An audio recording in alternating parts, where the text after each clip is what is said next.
Wow, what a beautiful day. Thank you. Thank you for coming. As you know, from the very beginning, the mail-in ballots were a source of some degree of skepticism, if not a lot of skepticism, as being innately prone to fraud. Instead of going to a high degree of care to allow inspections of the mail-in ballots, there was no inspection of a single mail-in ballot. Those mail-in ballots could have been for anybody. Those mail-in ballots could have been for anybody they wrote in. Those mail-in ballots could have been written the day before by the Democratic Party hacks that were all over the convention center. What I'm saying to you is not a single one was inspected, as the law required. Some of the ballots you will see look suspicious. From very far away, they look like same pen, possibly same handwriting.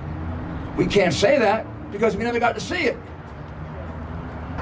As a friend of mine says, I don't believe in conspiracies, but I also don't believe in coincidences. Kind of funny that all Republicans were rejected here, and all Republicans were rejected in Pittsburgh, and it amounts to about, just about the 700,000 votes that President Trump was ahead by 2 days ago that disappeared. I know this city has a sad history of voter fraud. After all, Joe Frazier is still voting here. Kind of hard since he died 5 years ago, but Joe continues to vote. So Will Smith's father has voted here twice since he died. I don't know how he votes because his vote is secret. In Philadelphia, they keep the votes of dead people secret. At least that is something that you can be commended for. I'm not attacking the people of Philadelphia. I'm attacking your decrepit democratic machine, which has a lot of other reasons to be attacked. I'm not attacking the people of Philadelphia. I'm attacking your decrepit democratic machine, which has a lot of other reasons to be attacked.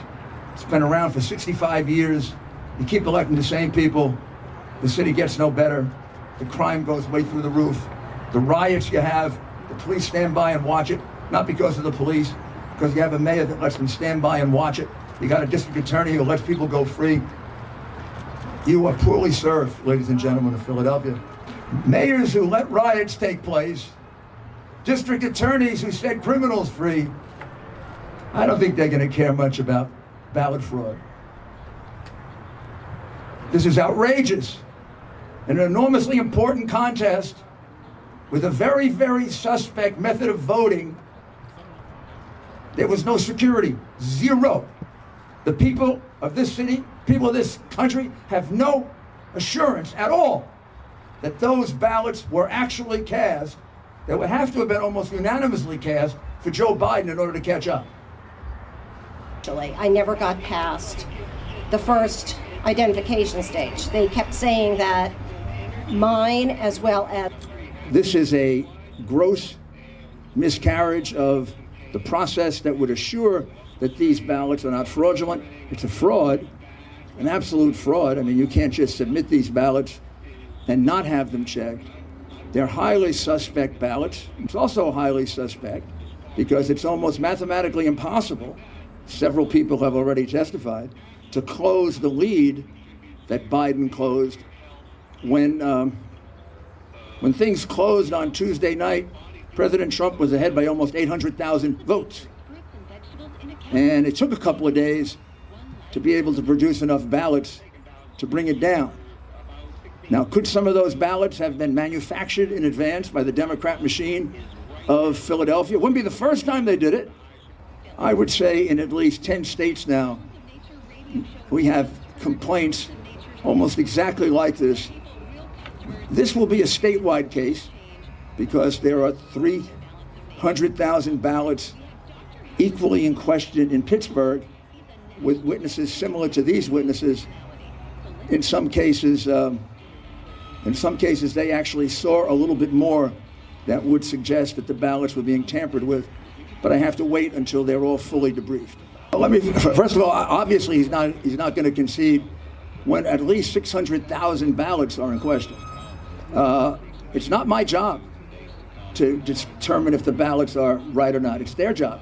with a mail-in ballot or an absentee ballot, the burden under law is on the party that's proposing it, which is why it has to be inspected. How can I possibly tell you there's fraud or no fraud? The way they conducted themselves,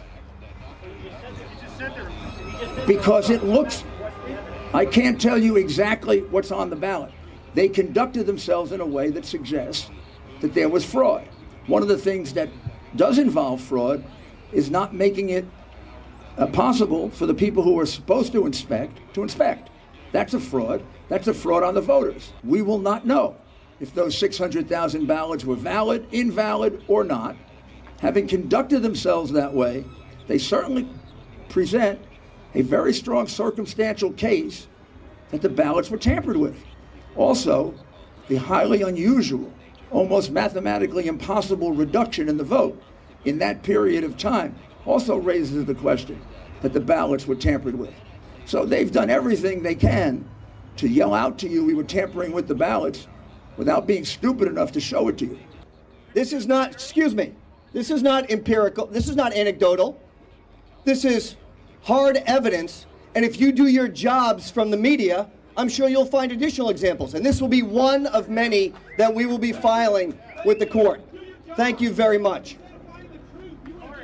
Also, when you say that there's no evidence, the people standing behind me are called witnesses. Well, they made it impossible to view those ballots, and there can be only one conclusion as to why you would make it so impossible. Because many, many of them were fraudulent. You just don't lose leads like that without corruption. And you're in a city in which voter fraud is professional. It's not just amateur. Some places may be amateurs at voter fraud. Philadelphia is a professional place for voter fraud. Because these people are not helping the people of Philadelphia. Their loyalty is to the Democrat Party. Oh, please, I'll answer 3 questions. Because they don't decide the election.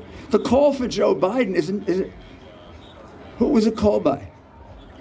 Oh my goodness, all the networks. Wow. All the networks. We have to forget about the law. Judges don't count. All the networks thought Biden was going to win by 10%. Gee, what happened? Come on, don't be ridiculous. Networks don't get to decide elections, to set aside the entire election. Certainly not around the country, maybe in Pennsylvania. However, there certainly is enough evidence to disqualify a certain number of ballots. The ballots that were not properly inspected should be thrown out.